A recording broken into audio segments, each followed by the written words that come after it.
Assalamualaikum warahmatullahi wabarakatuh. Berjumpa lagi dengan saya Umi Hidayah, guru di TKIM Bakti Mulia Yogyakarta, CKP Angkatan 7 dari Kabupaten Sleman. Kali ini saya akan menyajikan sebuah video aksi nyata dari modul 2.3 tentang supervisi akademik pada tahap pra-observasi. Supervisi kali ini saya laksanakan dengan salah satu guru di TKIM Bakti Mulia, yaitu Ibu Fitri Agustina. Selamat menyaksikan. Gimana Bu Fitri? Apa kabar ini? Alhamdulillah baik Umi. Sesuai dengan rencana pengembangan pembelajaran yang dilaksanakan oleh TKIM Bakti Mulia setelah kita, bahwa kita akan melaksanakan supervisi akademik kepada guru-guru yang ada di TKIM Bakti Mulia, dan kali ini supervisi akan dilaksanakan untuk Bu Fitri. Apakah sudah siap untuk wawancara kita? Insya Allah siap. Ya Bu Fitri, perlu kami informasikan bahwa supervisi akademik ini terdiri dari 3 tahap, yaitu pra-observasi, kemudian observasi itu sendiri, dan nanti tahap selanjutnya adalah pasca observasi. Nah, proses ini berkelanjutan karena nanti supervisor akan melihat perencanaannya, kemudian pelaksanaan pembelajarannya, dan kemudian nanti ada refleksi dan rencana tindak lanjut yang nanti model percakapannya adalah berbasis coaching. Jadi nanti antara coach dan coach adalah mitra di sejajar, tidak ada yang level lebih tinggi maupun lebih rendah, karena ini sifatnya sama-sama untuk mengembangkan, sama-sama belajar meningkatkan kualitas diri bersama-sama untuk ini. Untuk yang saat ini adalah pra-observasi, dan saya akan pengen tahu beberapa hal persiapan yang akan dilakukan pas nanti observasi. Oke, Bu Fitri mengajar di kelas apa? Di kelas A. Oh, A, C. Oke. Dari rencana pembelajaran yang akan dilaksanakan Bu Fitri, tujuan pembelajarannya itu sendiri apa, Bu? Kebetulan kan tema yang sedang berlangsung itu kendaraan. Jadi tujuan pembelajarannya antara lain anak mengenal bentuk kendaraan dan bisa mengekspresikan dalam bentuk karya. Yang kedua, menanamkan rasa percaya diri dan tanggung jawab kepada anak. Yang ketiga, anak bisa mengungkapkan isi hati dengan bahasa verbal maupun non-verbal. Yang keempat, anak bisa memecahkan masalah sehari-hari. Dan yang terakhir, bisa mengembangkan motorik halus anak. Itu. Berarti sesuai yang disampaikan tadi, memang tujuannya cukup banyak ya Bu. Satu pembelajaran itu diantaranya anak agar percaya diri, kemudian mengenal kendaraan dan fungsinya mungkin gini. Kemudian anak bisa mengungkapkan isi hatinya dengan bahasa verbal maupun non verbal. Dan tadi ada juga mengembangkan motorik halus. Anak bisa memecahkan masalah sehari-hari juga. Itu semua bisa tercapai dengan semua proses dari awal sampai akhir, walaupun banyak.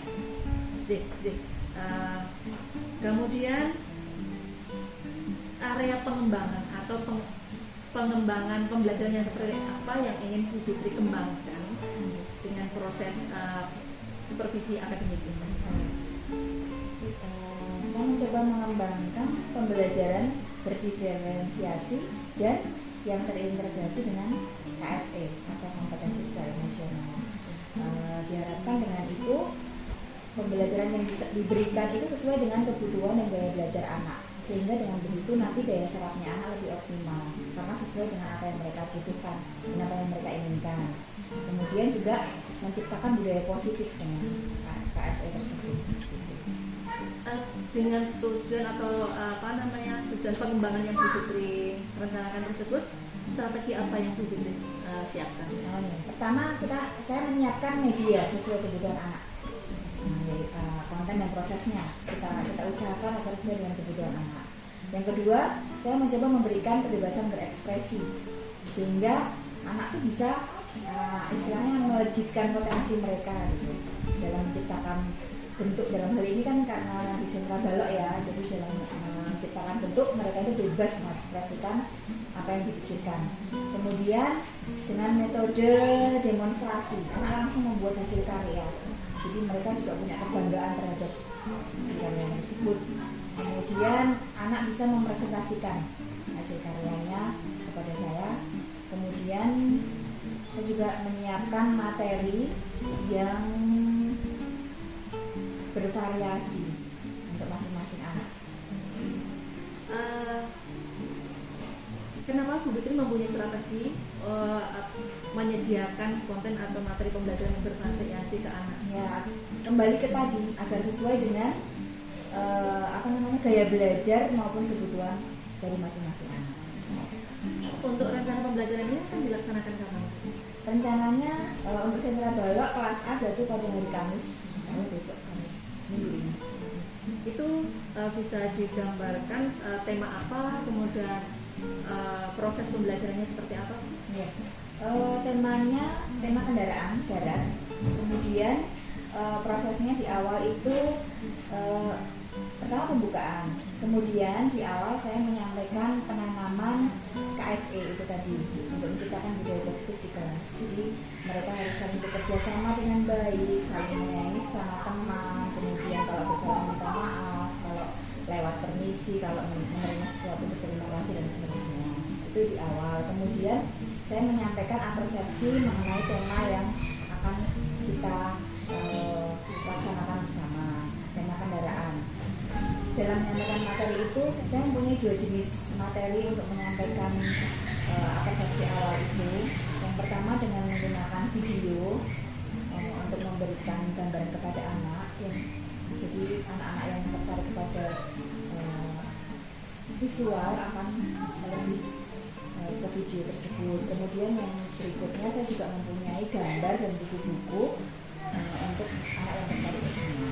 Jadi kedua-duanya sama-sama mendapatkan gambaran yang bagus mengenai tema yang akan dilaksanakan, sehingga menginspirasi mereka nanti kalau mereka mengerjakan kegiatannya, mereka sudah punya gambarannya. Setelah masuk ke materi, apa selanjutnya yang proses pembelajaran?